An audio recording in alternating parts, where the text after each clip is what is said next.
Cadbury Moro T20 world cup Hungama presented by Sunsilk shine, brought to you by ज़मीन.com। हर पता हमें पता है, पावर्ड बाय डॉलिन्स, refreshed by Sprite and our cooling partner is स्पेल। प्रोग्राम में आपको खुशामदीद कहते हैं। मैं हूं आपकी होस्ट इस्माइल असलम। स्टूडियो में हमें ज्वाइन किया है टू फॉर्मर स्किपर्स इंजमामुल हक एंड सलीम मलिक साहब ने।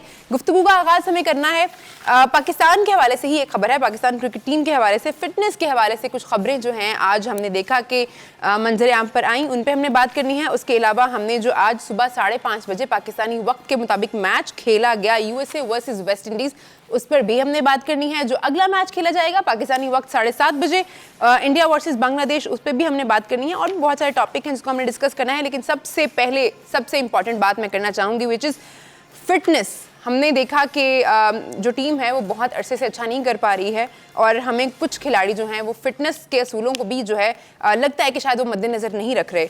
अब इस तरह की पॉलिसी जो है वो शायद मुरतब की जा रही है कि जो खिलाड़ी मुकम्मल तौर पर फिट नहीं होंगे उनको सिलेक्ट नहीं किया जाएगा। अब इन खबरों में कितनी सदाकत है उस पर तो हम अभी बात नहीं कर सकते, लेकिन अगर ये होता है तो परफॉर्मेंस पे ये चीज़ें किस तरह से असरअंदाज होंगी, इस पर ज़रूर मैं बात करना चाहूँगी। सलीम भाई, फिटनेस का मयार एक हद तक हमने देखा था कि उसको बहुत ज़्यादा आपने इम्पोर्टेंस देना शुरू कर दी थी और उसका रिजल्ट भी हमें दिखा था, लेकिन फिर एक वक्त आया जब आपने उसको पसे-पुश डाल दिया, आपने फिटनेस पे इतना काम नहीं किया और उसका रिजल्ट भी हमारे सामने है। देखें, इस पे तो कभी भी कॉम्प्रोमाइज़ नहीं करना चाहिए। आप दुनिया में कहीं भी देखो कि ऐसा नहीं होता कि आप फिटनेस प्लेयर्स को साथ कैरी करते हैं, क्योंकि हमारे असल में प्रोफेशनल लोग नहीं हैं जो इस पे काम कर सके। मैं आपको मिसाल देता हूँ, अब देखें नसीम या रऊफ़ या और बहुत सारे हमारे प्लेयर अनफिट हुए हैं, जैसे लीग में भी हमारे जो जिनका बहुत नाम था वो अनफिट हुए, हमने उन पे काम नहीं किया। अब देखें, इसमें देखने वाली चीज़ है, जैसे नसीम है उसका एक साइड पे वज़न ज़्यादा पड़ता है जिसकी उसकी प्रॉब्लम होती है। तो ये जो जब आप प्रोफेशनल कोई रखते हैं ना तो वो देखता है कि इसकी प्रॉब्लम कहाँ है, वो उसको स्ट्रेंथन करने की कोशिश करता है ताकि उसको प्रॉब्लम ना हो। इसी तरह दूसरे जैसे अपना शहीन था उसकी या रऊफ़ की जो प्रॉब्लम थी, अगर आपके पास प्रोफेशनल लोग हो ना तो वो जिन चीज़ों की जिस मसल की उनको स्ट्रेंथन करने की ज़रूरत होती है, जो ताकि वो उस पर ज़्यादा ज़ोर पड़े तो वो इतना ताकतवर हो चुका उसको वर्क काम किया हो कि वो उसको अनफिट ना होए। सेकेंडली हम फिर क्या करते हैं कि जब पाकिस्तान टीम का कोई बंदा अनफिट होता है ना, वो प्रॉपरली फिट नहीं होता, हम उसको साथ कैरी करते हैं, फिर उसको हम टीम के साथ साथ चलाते हैं। कि शायद किसी मैच में जैसे अमाद था, वो ऑलमोस्ट उससे पहले भी शाहीन 2022 के वर्ल्ड कप मैं से पहले वही बता रहा हूँ ना जा रहे थे उसको कि इस चीज़ों पे काम करना पड़ेगा इनको। देखें, हमारे साथ कैरी कौन कर रहे होते हैं, जो अच्छा एकेडमी में दबाता है या टीम को अच्छा मालशिया है वो हम साथ लेके चले जाते हैं। बहुत सारे लोगों की मैं मिसाल दे सकता हूँ जो हमारी टीम के साथ मेरे ख्याल अभी तक कैरी कर रहे हैं हम उनको। तो इन चीज़ों पे काम करने की ज़रूरत है। और फिर मेरा ख्याल में जब यहाँ से टीम जा रही थी तो मैंने सुना था कि फिटनेस पे कॉम्प्रोमाइज़ नहीं होगा, मगर कॉम्प्रोमाइज़ हुआ। हम हर साल ये कहते हैं कि हम इस पे कॉम्प्रोमाइज़ नहीं करेंगे, मगर हम कॉम्प्रोमाइज़ करते हैं। मेरे ख्याल में स्पेशली इस फील्ड में हमारे प्रोफेशनल लोग होने चाहिए जो फास्ट बॉलिंग को अंडरस्टैंड करते हो, या उस बॉलर को जिसकी मसल वीक हैं, जिस पे वो अनफिट होता है, उस पे काम करें। बिल्कुल, जब आपने खेल खेलना है तो फिटनेस तो बड़ी ज़रूरी है। एक बड़ी सरप्राइजिंग बात की है प्रोफेसर हफीज़ साहब ने, उन्होंने कहा है कि जब वो टीम का हिस्सा थे कुछ बहुत ही लिमिटेड से टाइम पीरियड के लिए, तो उन्होंने जब जो ट्रेनर थे उनसे पूछा कि जी फिटनेस का मयार मुझे नज़र नहीं आ रहा, लड़के जो हैं वो बहुत अनफिट हैं, तो उनको बताया गया कि जो साबिका मैनेजमेंट थी जिसमें मिकी आर्थर और ग्रैंट ब्रैडमन थे उस वक्त टीम के साथ, उन्होंने कहा था कि जी अभी आप फिटनेस के मसाइल को छोड़ दें और जैसे भी लड़के खेलना चाहते हैं उनको उसी तरह से रहने दें। इंजी भाई, ये बात, इसको किस तरह देखते हैं आप? जाहिर है अगर आप किसी स्पोर्ट्स कोई भी स्पोर्ट्स खेल रहे हैं तो आपको फिट होना तो आपके लिए पहली चीज़ है। और कि अगर आप पीसीबी यानी स्टेटमेंट दे रहे हैं कि जी अब हम फिट प्लेयर्स को खिलाएंगे, तो ये स्टेटमेंट है ना हैरान कुन है, किसी की तरफ से भी आई है तो ये हैरान कुन है कि यानी कि आप वर्ल्ड कप में जो प्लेयर्स गए थे या दूसरे प्लेयर्स गए थे वो अनफिट थे। अच्छा, यहाँ अनफिट का ज़रा मैं थोड़ा सा आपको कॉन्सेप्ट है ना ज़रा थोड़ा सा क्लियर करूँ कि जी अनफिट क्या है। ये नहीं है कि जी अनफिट किसी को कोई इंजरी हुई है।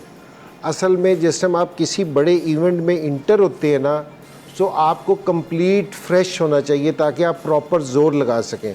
बास टाइम ये होता है कि जी आप इतने थक जाते हैं, आप इंजर्ड नहीं होते, आप इतने थक जाते हैं कि जी आपसे प्रॉपर जोर नहीं लगता, स्पेशली फास्ट बॉलर से या बैट्समैन से। तो ये भी एक फिटनेस देखनी चाहिए कि जी किस प्लेयर ने कितनी क्रिकेट खेलनी है, ये बोर्ड ज़रूर मद्देनज़र रखे। और दूसरी चीज़ ये कि हफीज़ ने ये मिकी आर्थर का नाम लिया है। जिस टाइम पहले मिकी आर्थर आया था तो मिकी आर्थर ने वो यो टेस्ट का 17.3 रखा था जिस पे सारा शोर मचा था, और कुछ प्लेयर उस पर ड्रॉप भी हुए थे क्योंकि जी कुछ प्लेयर्स को ड्रॉप भी किया गया था ऐसे। और उसके बाद जिस टाइम मिकी आर्थर के बाद मिसबा आया था तो मिसबा ने भी फिटनेस का बहुत ज़्यादा ख्याल रखा था क्योंकि जी फिटनेस का ज़रूर होना चाहिए। ऐसी बात नहीं है, हो सकता है कि जी जो हफीज़ ने स्टेटमेंट दी हो वो ब्रैडबर्न के हवाले से सही हो, क्योंकि जी उसको कहा हो, ये नहीं मैं कह रहा कि वो गलत कहा होगा, शायद ब्रैडबर्न ने उसको कहा हो तो, लेकिन ये कि जी फिटनेस की है किसी भी चीज़ की। और मैं आपको दूसरी चीज़ ये बताऊं, जिस टाइम जो भी लड़का फिट नहीं होता था इनको फ़ाइन भी होते थे, इनकी मैच फीस का भी फ़ाइन होता था, और ये सेंट्रल कॉन्ट्रैक्ट में भी चीज़ काउंट होती थी कि जी आपकी जो सा फिटनेस लेवल कितना है, आपके ग्रेड पे भी ये देखते थे। तो ये जिसने भी अगर इशू उठाया है तो सही है कि जी ये तो पहली शर्त है कि जी किसी भी प्लेयर को फिट होना चाहिए, एक फिट होना चाहिए, एक याली चीज़ है। दूसरी ये चीज़ है कि जी आपने कितनी क्रिकेट खेलनी है ताकि जिस टाइम आप नेशनल ड्यूटी पे हो तो आप बिल्कुल फ्रेश हो, आपकी बॉडी आपको अलाउ करे हर काम करने के लिए। ठीक है सलीम भाई, ऐसे इंजी भाई ने भी इसमें तो लोग कोई भी नहीं बताता। आप देखो वो उनको सिर्फ ये चीज़ होती है कि मैं जाके लीग में खेलूं, अगली लीग में खेलूं। तो ये चीज़ें तो फिर आप देखो ना, अगर आप अनफिट हो तो मुझे तो नहीं पता ना, अगर आप ज़्यादा क्रिकेट भी खेल गए और आप कहते हो कि मैं फिट हूँ तो आप उस पर क्या कर सकते हैं। अगर सीनियर प्लेयर को इस किस्म की बात करता है तो मेरे ख्याल में ये प्लेयर की खुद की भी ड्यूटी होनी चाहिए कि वो ऑनेस्टली बताए कि अगर वो फिट नहीं है या उसने ज़्यादा फटीक हो गई है उसको, तो उसको बताना ज़रूर चाहिए, क्योंकि हमारे यहाँ कल्चर नहीं है एनजी ये बताने का।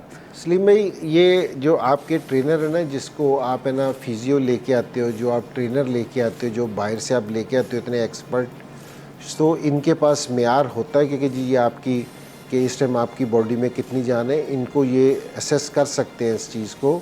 और ये बिल्कुल देखना चाहिए हर एक देना, जो जितनी क्रिकेट नसीम शाह खेल सकता है, हो सकता है क्योंकि जी शाहीन उतनी बॉलिंग ना कर सकता हो, या हारिस रऊफ ज़्यादा बॉलिंग कर सकता है।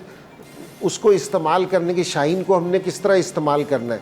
आप मुख्तलिफ टीमों के प्लेयर्स को देखते हैं ना कि वो उनको मेन मैच खिलाते हैं, फिर तो किसी में रेस्ट दे देते हैं। ड्यूटी है ना, ड्यूटी बिल्कुल है, कप्तान की ड्यूटी है, ये कोच की ड्यूटी है कि मैंने अपने प्लेयर को किस तरह इस्तेमाल करना है। जिस तरह इरफान था हमारा पाकिस्तान का, हमें पता था कि जी इरफान को आप सारे मैचेस नहीं खिला सकते, उसका फिटनेस का लेवल, वो अनफिट नहीं है लेकिन उसकी बॉडी जो फिजिक है वो इस तरह की है कि आप उसको सारे मैच नहीं खिला सकते थे। ये थोड़ा सा हमें ना ये प्रोफेशनल लेवल पे जाना पड़ेगा इस चीज़ पे। तो फिटनेस होना और दूसरी चीज़ होना ज़रा डिफरेंट चीज़ है। अच्छा, मैं ये बात कंटिन्यू करना चाह रही थी, जैसे इंजी भाई ने कहा ना कि पहले ये मयार हमने रखा था फिटनेस का, और आपने यो टेस्ट रखा था कि इतने पॉइंट्स लड़कों को अर्न करने हैं अगर वो टीम में जगह बनाना चाहते हैं। तो हम सीधे रास्ते पे चलते चलते भटक क्यों जाते हैं? क्या परफॉर्मेंस अच्छी होना शुरू हो जाती है तो आप कैजुअल लेना शुरू कर देते हैं चीज़ों को, आप फिटनेस को फिर उस तरह से प्रायोरिटी नहीं बनाते? हालांकि ये तो बड़ा अच्छा कल्चर था अगर इस तरह से किया गया था, और मुझे याद है किया गया था बिल्कुल। ये जो चीज़ थी ना, ये कुछ लोगों के लिए कॉम्प्रोमाइज़ की गई थी। आपको याद होगा मैंने कहा था कि मोहम्मद वसीम को सिलेक्टर इसलिए बनाया गया था कि चीज़ों को कॉम्प्रोमाइज़ किया जाए, जी। और उसमें बहुत सारे लोगों को फिर सिलेक्ट किया गया था, इन सारी चीज़ों को पीछे छोड़ दिया गया था और कहा गया था कि जी ठीक है, उसको सिर्फ साइन करने के लिए रखा था। वो यो टेस्ट या बाकी जितने भी टेस्ट थे वो सब ख़त्म कर दिए गए थे। तो मेरा ख्याल ये जो चीज़ें ऐसी हैं ना, ये तो ऊपर वाले लोगों को देखनी चाहिए कि ऐसे लोगों को आना ही नहीं चाहिए जो कॉम्प्रोमाइज़, इस चीज़ पे तो कभी भी कॉम्प्रोमाइज़ नहीं होना चाहिए ना। देखें, आप फिट होएंगे तो आप 100% परफॉर्मेंस देंगे ना। तो ये जो लोग बीच में आप सिफारशी आ जाते हैं ना, वो फिर आके टीम का बिल्कुल टीम वो को एक जरा से बिगाड़ से फिर इतना लंबा बिगाड़ पैदा हो जाता है कि फिर नौबत यहाँ तक आ जाती है कि हम Exact- यहाँ बैठ के अब ये डिस्कस कर रहे हैं। एग्जैक्टली ऐसे ही। तो ये चीज़ें तो होनी नहीं चाहिए, बिल्कुल नहीं होनी चाहिए। आप देख रहे हैं T20 वर्ल्ड कप हंगामा। ब्रेक पे जाने से पहले हम बात कर रहे थे फिटनेस के मसाइल से दो चार है इस वक्त टीम पाकिस्तान, और उसके लिए जो है तजावीज़ पेश की जा रही हैं, कोशिशें की जा रही हैं। एक कैंप लगना है 24 जुलाई को, जिसमें सीनियर क्रिकेटर्स भी होंगे और शाइन्स भी होंगे, क्योंकि शाइन्स को दौरा करना है ऑस्ट्रेलिया का, और सीनियर क्रिकेटर्स को जो है वो सीरीज़ खेलनी है। अगस्त में बांग्लादेश के साथ 2 मैचेस खेलने हैं टेस्ट के, जो कि टेस्ट चैंपियनशिप का हिस्सा हैं, तो बड़े ज़रूरी है वो भी हमारे लिए खेलना। एक और जो चीज़ सजेस्ट की गई है इस रिपोर्ट में वो ये है कि हर सीरीज़ से पहले जो है फिटनेस टेस्ट रखा जाए। मैं इंजी भाई की तरफ जाना चाहूँगी, पूछना चाहूँगी इंजी भाई, ज़रूरी है कि आप हर सीरीज़ से पहले फिटनेस टेस्ट रखें? जब लड़के पहले इतनी क्रिकेट खेल रहे हैं तो वो हेक्टिक नहीं हो जाता? आप एक टाइम पीरियड क्यों नहीं रख सकते कि हमने 3-4 महीने के बाद जो है ना टेस्ट कंडक्ट करना है?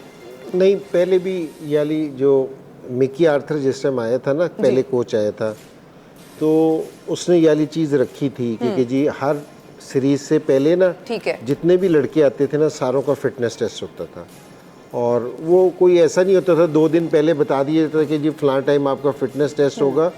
और मैं आपको ये वाली चीज़ भी बताऊं कि कई दफ़ा ऐसा हुआ है कि जी जो टीम का कप्तान होता था उसके भी 3-3 दफ़ा फिटनेस टेस्ट लिए गए हैं कि अगर उसने 17.3 नहीं किया तो उसका भी है ना फिटनेस टेस्ट है ना 2 से 3 दफ़ा लिया गया, फिट हुआ है तो टीम में डाला है। और अगर 2019 का वर्ल्ड कप अगर लोगों को याद हो तो मैंने एक प्रेस कॉन्फ्रेंस की थी, उसमें इमाद वसीम को भेजा था। इसका डॉक्टर्स कह रहे थे कि जी ये 17.3 नहीं कर सकता क्योंकि इंजरी की वजह से कि इसके घुटने की याली प्रॉब्लम है। तो वो प्रेस कॉन्फ्रेंस में मैंने बताया था कि जी इसको डॉक्टर्स ने इसलिए कहा है, लेकिन इस टाइम है ना हमें इसकी ज़रूरत है कि ये खेल रहा है, इसको इंजरी ऐसे टाइम हुई है, लेकिन ये वैसे फिट है, लेकिन वो नहीं, तो बताया था पहले इस चीज़ को। तो ये सारे टाइम होता है, ये कोई नई चीज़ नहीं है कि जी नई चीज़ हो रही है ऐसी। तो ये और देखो ये तो पहला बेसिक रूल है कि जी आप फिट हो टीम और आपकी बॉडी में एनर्जी हो। बहुत सारे प्लेयर ये कि जिस तरह सलीम भाई आप ऑस्ट्रेलिया की सीरीज़ खेल के आते थे, अनफिट नहीं होते थे, थके भी होते थे आपको खेलने को। तो ये इस चीज़ को भी मद्देनज़र रखा जाए कि हमारे प्लेयर जिस टाइम किसी इवेंट में जाए तो आप बिल्कुल फ्रेश हो। जिस तरह मुझे ऐसा लगता है जिस टाइम हम ये 2023 के वर्ल्ड कप में इंटर हुए थे ना, तो हमारे लड़के फ्रेश नहीं थे कि वो इतनी क्रिकेट खेल गए थे गर्मी में क्योंकि जी एशिया कप से पहले वो श्रीलंका में टेस्ट सीरीज़ खेले, फिर एशिया कप खेले, फिर अफगानिस्तान से सीरीज़ खेले, और उसके बाद वो वर्ल्ड कप में श्रीलंका जैसी जहाँ खेलना जहाँ इतनी गर्मी पड़ती है। मुझे ऐसा लगता था कि हमारे फास्ट बॉलर वो करना चाहते थे लेकिन वो कर ही नहीं सके, उनके जिस्म में एनर्जी नहीं थी। तो ये भी एक फिटनेस का लेवल है, जरा इसको भी, ये ज़रूरी नहीं है कि टांग टूटे ही तो अनफिट है। मगर ये फिर इंजी किसकी गलती थी? नहीं, ये असल में ये सलीम भाई बिल्कुल बोर्ड को बैठ के देखना चाहिए। और अच्छा ये इसमें बिल्कुल सही कह रहे हो, इसमें पता चलता है कि जी प्लेयर्स को पता ही नहीं होता क्योंकि जी बोर्ड है ना अपनी सीरीज़ तय कर देता है, ठीक है, तो इस तरह नहीं होना चाहिए। नहीं, पर इसमें ये भी तो होना चाहिए ना इंजी, जैसे श्रीलंका में तो मुझे याद है बाहर बैठे पसीना आ रहा होता है ना, जो 12th मैन होता था वो अनफिट हो जाता था पानी लेके जाने आने में, मैं सच बता रहा हूँ, इतना पसीना निकलता है। मगर उसमें होना तो फिर ये चाहिए था ना इंजी कि ऐसे प्लेयर्स को आप भिजवाएं, अपने मेन प्लेयर्स को थोड़ा रेस्ट करवा लें अगर इस किस्म की सिचुएशन आए। तो ये गलती तो फिर हमारी उन लोगों की है ना जो इस चीज़ को अंडरस्टैंड नहीं करते। नहीं, थोड़ा सा इस चीज़ पे स्टिक होने का चाहिए क्योंकि फिटनेस है ना, हम अनफिट प्लेयर्स, अब यहाँ अनफिट प्लेयर तो नहीं होंगे। मेरे ख्याल में जो स्टेटमेंट भी वो कहना चाह रहे कि फिटनेस का एक सर्टन लेवल होना चाहिए, वो मेरे ख्याल में हाँ। उसको कहना चाह रहे हैं। वो अनफिट प्लेयर तो जाहिर बात है कोई भी नहीं, या सिलेक्टर्स होंगे, इन्होंने भी नहीं सिलेक्ट किया होगा, लेकिन वो फिटनेस का एक सर्टन लेवल की बात करना चाह रहे होंगे। तो वो सलीम भाई देना फिटनेस है ना 3 चीज़ों का नाम है। एक आपने ट्रेन किया, ठीक है, आपने ट्रेनिंग की जी, ठीक है।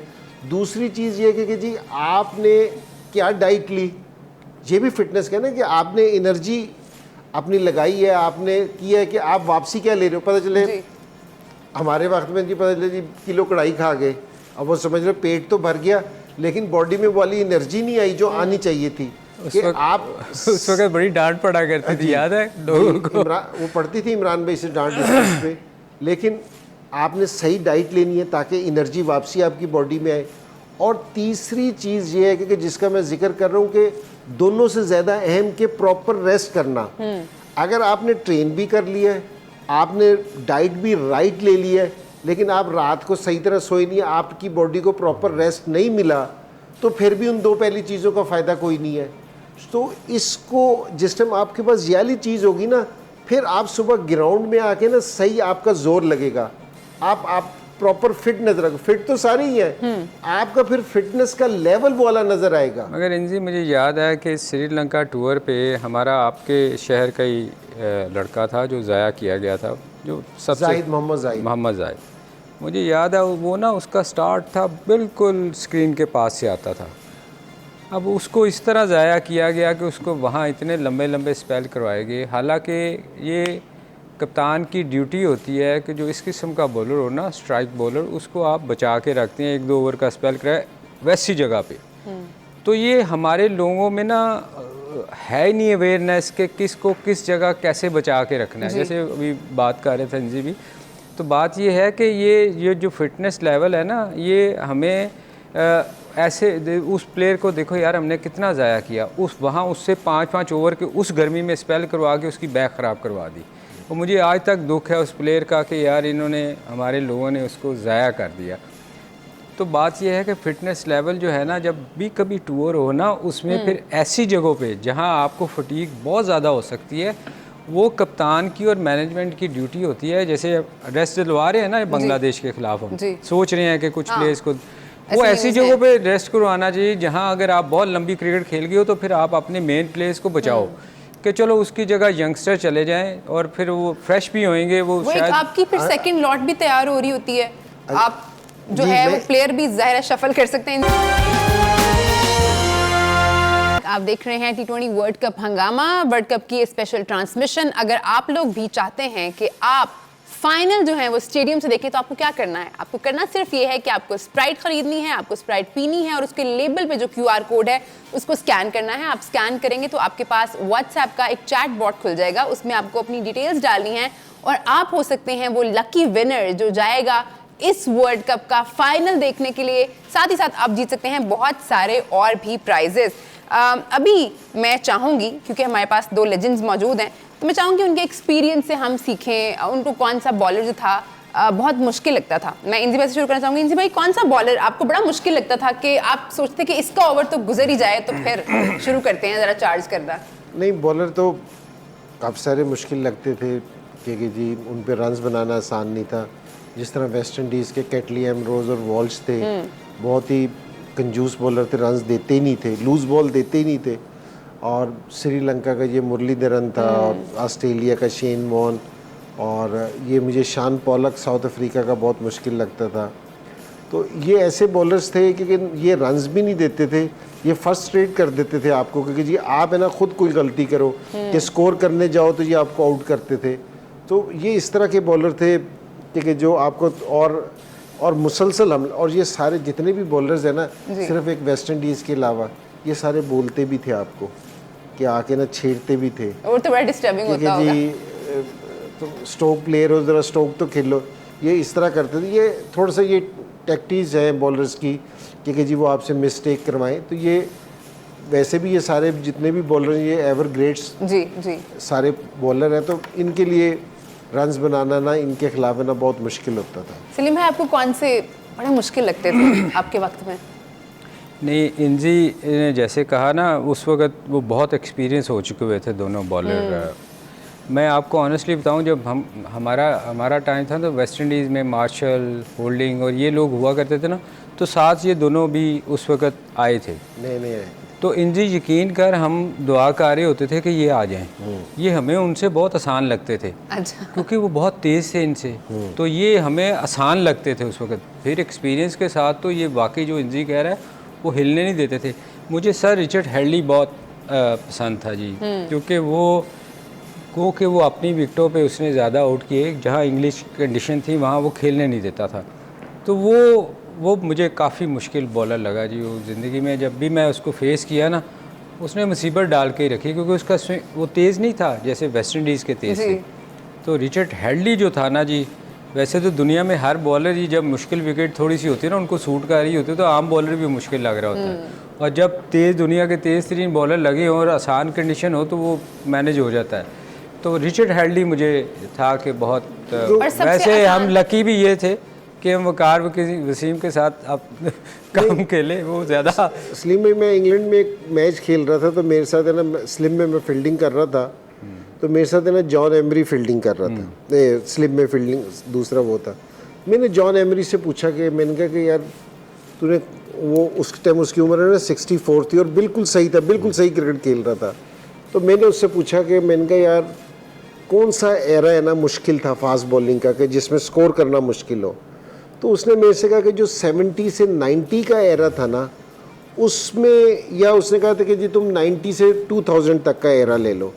कह रहे कि इसमें जो फास्ट बॉलर्स आए ना, जो बॉलिंग का लेवल आया है, कह रहे कि जी ना उससे पहले था ना अब तक ये आ रहा है।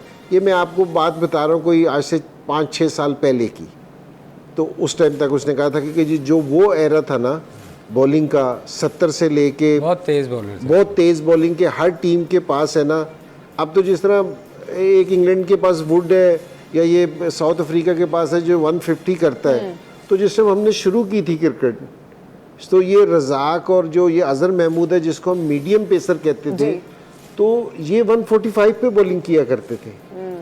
तो शुरू में इनकी पेस ऐसी थी कि हर टीम के पास है ना, जिस तरह साउथ अफ्रीका जाते थे वो डोनाल्ड होता था, एलन डोनाल्ड होता था, और ये क्लूजनर बहुत तेज़ बॉलिंग करता था, ये शॉन पॉलक होता था, इसको हम लाल सरा कहते थे। तो ये बहुत तेज़ होते थे। इसी तरह आप इंग्लैंड में चले जाओ तो वहाँ बड़े तेज़ बॉलर होते थे। तो सारी जगह ना वो डिफरेंट है। अब जरा ऑस्ट्रेलिया वो तो वैसे ही। भाई आपको अभी क्या वजह लगती है कि अब क्यों जो है वो स्पीड कम हो गई है, या आप कह रहे हैं कि वो टफ टाइम जो आप उस ज़माने के बैटर्स ने फेस किया है वो अब के बैटर्स को नहीं मिलता? नहीं, वो इसलिए कि अब है ना सारी रिक्वायरमेंट चेंज हो गई है, ठीक है ना। अब आईसीसी भी ये चाहता है कि जी स्कोर पे स्कोर बने। हाँ जी, ठीक है। अब देना 5 फील्डर वाला रूल है, हाँ पावर प्ले, वो पावर प्ले के नहीं 5 फील्ड, अब तो पूरे 50 ओवर तक जी बाद में जाके कहीं 40 के बाद 5 फील्डर बाहर जा सकते हैं। अब अंदर आएगा बाउंड्री छोटी कर। हम एक टाइम ऑस्ट्रेलिया जाते थे खेलने तो वो रोप लगाते ही नहीं थे, वो जो फेंस होती थी वही उनकी बाउंड्री होती थी। ठीक।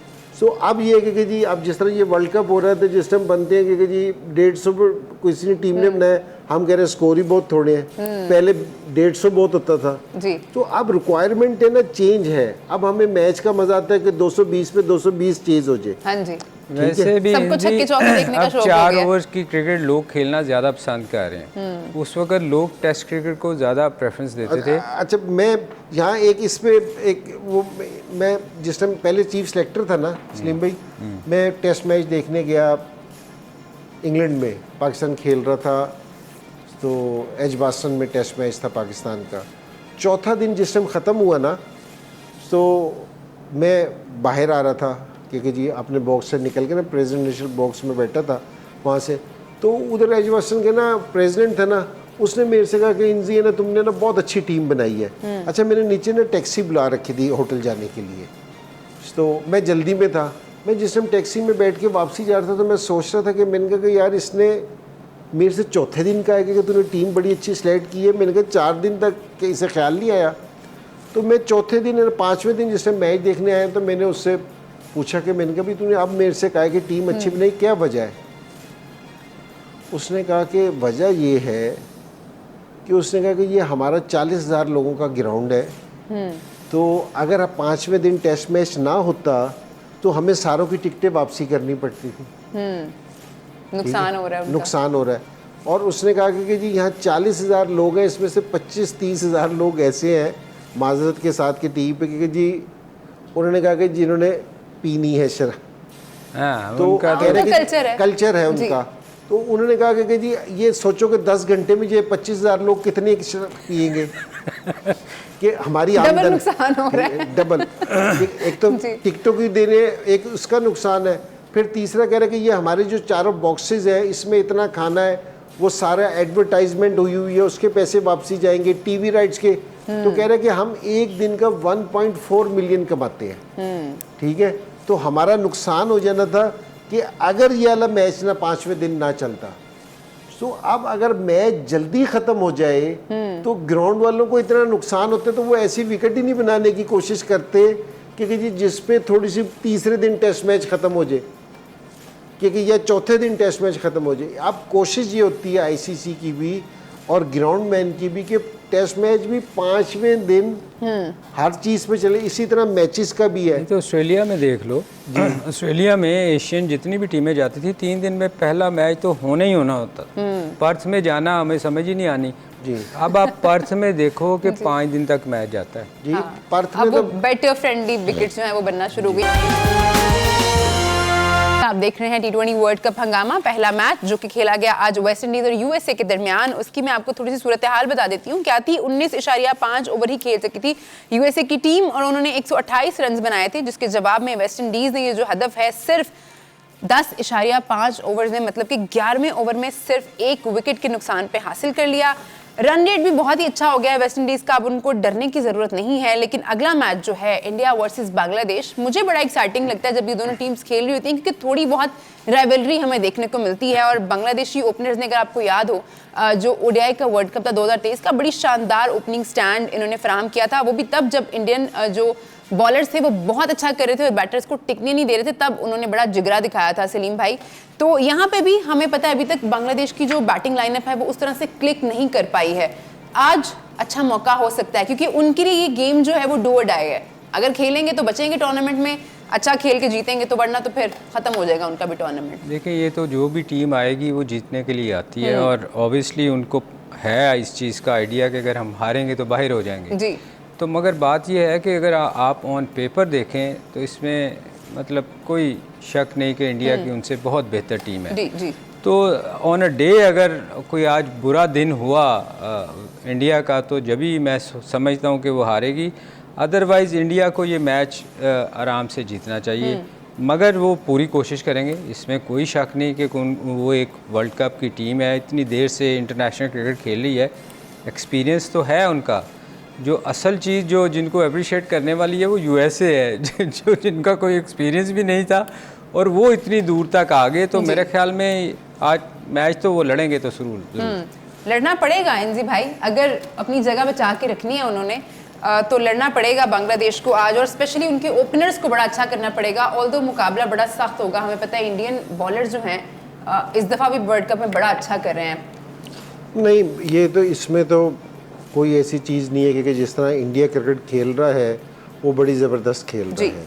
सिर्फ हमने पहले भी बात की थी कि जिस तरह रोहित और विराट हैं ऐसे हैं जो टच में नज़र नहीं आ रहे, लेकिन ये दोनों इतने बड़े प्लेयर हैं और इनकी इतनी परफॉर्मेंस है कि ये किसी भी टाइम में वापसी रिदम में आ सकते हैं। इनको रिदम में आने के लिए सिर्फ एक इनिंग्स चाहिए, वो हो सकता है कि बांग्लादेश के खिलाफ भी मिल जाए, आज ही हो जाए।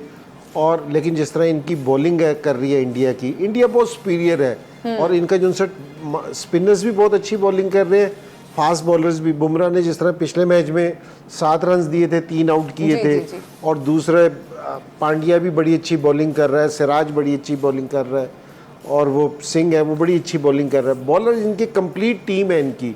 तो लेकिन बांग्लादेश ये है जो सब कॉन्टिनेंट की टीम है ना, जिसमें अगर पाकिस्तान से भी खेले, इंडिया से भी खेले, श्रीलंका से खेले, तो ये टफ टाइम उनको ज़रूर देते हैं। ऐसा नहीं होता है कि जी होने को तो वन साइडेड हो सकता है, लेकिन जो पास्ट कहता है वो ये कि ये टफ टाइम देते हैं, ज़रा इनका जज्बा ज़रा उनसे साथ खेलने के लिए ना दूसरा होता है। तो लेकिन ये ऐसी टीम है जिस तरह सलीम भाई ने कहा है ना कि एक्सपीरियंस टीम है। अब बड़ा अरसा हो गया, कोई 35-40 साल हो गए इन इंटरनेशनल क्रिकेट में आए हुए, तो मेरे ख्याल में इनको बेहतर परफॉर्म करना चाहिए। जहां आज बांग्लादेश है ना, इसको थोड़ा सा और बेहतर होना चाहिए था इनको। जैसे अफगानिस्तान इम्प्रूव कर गया है उस तरह वैसे इन्होंने इम्प्रूव नहीं किया। अच्छा सलीम भाई, एक जो हम बात करते हैं, हमारे यहाँ भी ये चीज़ें हैं जो बिगाड़ का मसला बनती हैं, लेकिन बांग्लादेशी टीमें भी ये हैं। इंटरनल जो खिलाड़ियों के मसले होते हैं, जैसे शकीब का एटीट्यूड हमने देखा है बहुत दफ़ा, वो तो ग्राउंड में भी हम देखते हैं कि अंपायर से भी उनकी लड़ाई हो जाती है, और फिर उनकी पॉलिटिकल मसाइल भी हैं। मतलब एक बंदा रिटायरमेंट लेता है, फिर जो प्राइम मिनिस्टर साहिबा हैं वो उनके पास जाती हैं तो रिटायरमेंट वापस ली जाती है। तो मतलब इस तरह के एटीट्यूड के साथ तो फिर शायद हमें वो परफॉर्मेंस में भी दिखता है। वो एक्चुअली थे तो हमारा हिस्सा ही ना तो इधर से बहुत सारी चीज़ें उधर चली गई हैं जो नज़र आपको आती हैं, और फिर वो मछली भी बहुत खाते हैं गर्म तबीयत के। एग्जैक्टली यही चीज़ है कि छोटे छोटे से हैं, खाते मछली हैं। नहीं मगर गरम तबीयत है ज़रा। ये इनके यहाँ भी ऐसा मसला है, ये आपस में भी बहुत लड़ते हैं। इनमें भी ये ना कप्तानी का और एक दूसरे को मतलब पीछे छोड़ने का बड़ा है कि ये ना हो। आप देखो जिन एक टाइम पे इनकी दोनों ओपनर्स बड़े अच्छे आए थे, याद है एक टाइम पे ये इनकी टीम बड़ी इकबाल और वो हाँ। दूसरे बड़े अच्छे तो थे। उसके बाद एकदम आप देखो कि नीचे गई है ये टीम। एक सजेशन मैं बस ऐड करना चाहूंगी। इनका मोहम्मदुल्लाह है एक प्लेयर, मोहम्मदुल्लाह, जी, जी। महबूबुल्लाह, जी वो ओपनर खेलता रहा है और उसने आप देखो पिछले कई मैचों में उसकी बड़ी अच्छी परफॉर्मेंस थी, मगर उसको ये कप्तान उसको नीचे नीचे करता जाता है। ठीक है, ये इनमें बड़ा है ये ठीक है जी। मसला बहुत शुक्रिया आपका भी बहुत शुक्रिया, आप लोगों का भी बहुत शुक्रिया हमारा प्रोग्राम में साथ देने का। आपसे मुलाकात होगी रात 11:03 पर। अपना बहुत ख्याल रखिए। अल्लाह हाफिज।